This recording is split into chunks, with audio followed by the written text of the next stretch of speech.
សួស្តីអ្នកម៉ាក់ឬក៏បងប្អូនស្រីទាំងអស់គ្នាថ្ងៃនេះខ្ញុំសូមមកចែកម្លែកពីអត្ថប្រយោជន៍នៃដើមផ្កាឈូកបងប្អូនហើយនេះក៏ខ្ញុំដឹងពីតអ្នកម្ដាយខ្ញុំដែរនៅពេលដែលយើងទម្ងន់7ខែក្នុងពោះមិនថាកូនទី1មិនថាទី2ទី3នោះទេបងប្អូន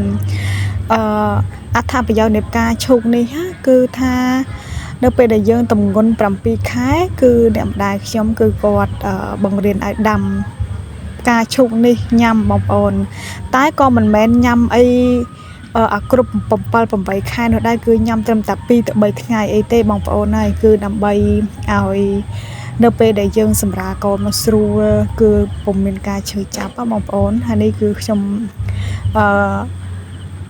មិនដែរដឹងដែរទេបងប្អូនណាព្រោះថាដឹងនេះគឺដឹងតពីអ្នកម្ដាយខ្ញុំដែរទេគឺគាត់ឲ្យប្រឡេះបែបហ្នឹងទៅហើយចំពោះស្នូកដាលវាខ្លាំងមែនតើនេះគឺអត់ឲ្យយកឯងបងប្អូនព្រោះថាអានោះវាល្វីងខ្លាំងអញ្ចឹងណា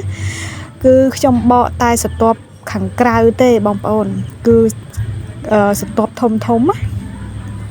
ហើយចំណែកសន្ទាប់ទូចពេកហ្នឹងគឺអត់យកទេព្រោះអាហ្នឹងនៅពេលដែលយើងយកទៅដាំញ៉ាំទៅគឺវាអាចធ្វើឲ្យយើងល្វីងញ៉ាំអត់កើតអញ្ចឹងណាបងប្អូនហើយនេះក៏ជាតិចនិចមួយហើយនឹងក៏ជាការចែកម្លែកជូនបងប្អូនជាពិសេសគឺបងប្អូនស្រីបងប្អូនបងស្រីឬក៏បងប្អូនស្រីដែលមានទម្ងន់មិនថាកូនទីប្រមាណទេបងប្អូនឲ្យតែមានទម្ងន់រយៈពេល7ខែអញ្ចឹងហើយទៅគឺតម្រូវឲ្យញ៉ាំផ្កាឈូកក៏បានហើយសម្រាប់បងប្អូនខ្លះទៅក៏គាត់ញ៉ាំឬក៏អីមិនទេបងប្អូនខ្ញុំអត់ដឹងដែរណាតែអ្នកម្ដាយខ្ញុំគឺគាត់ថាគឺគាត់ចង់ឲ្យខ្ញុំហ្នឹងពិសាទឹកផ្កាឈូកនេះច្រើនជាងហើយនៅពេលដែលយើងសម្រាលកូនមកគឺគ្មានការឈឺចាប់ទេបងប្អូនគឺងាយស្រួលហើយកូនមកស្អាតទៀតអញ្ចឹងណាបងប្អូននេះជាការចែកម្លែកបន្តិចបន្តួចតែប៉ុណ្ណោះហើយសម្រាប់ក្មេង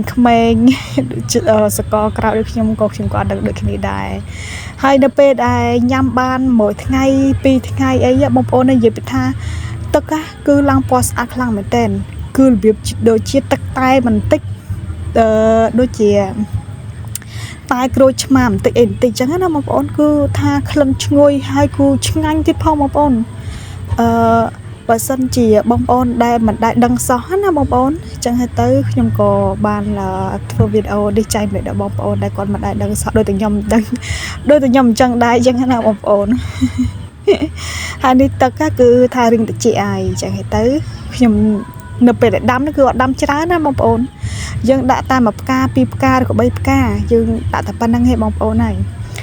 ហើយសម្រាប់វីដេអូមួយនេះដែរគឺចែកម្លែកបងប្អូនមានតែប៉ុណ្្នឹងទេចាំជួបគ្នានៅវីដេអូក្រោយៗទៀតណាអរគុណបាយបាយ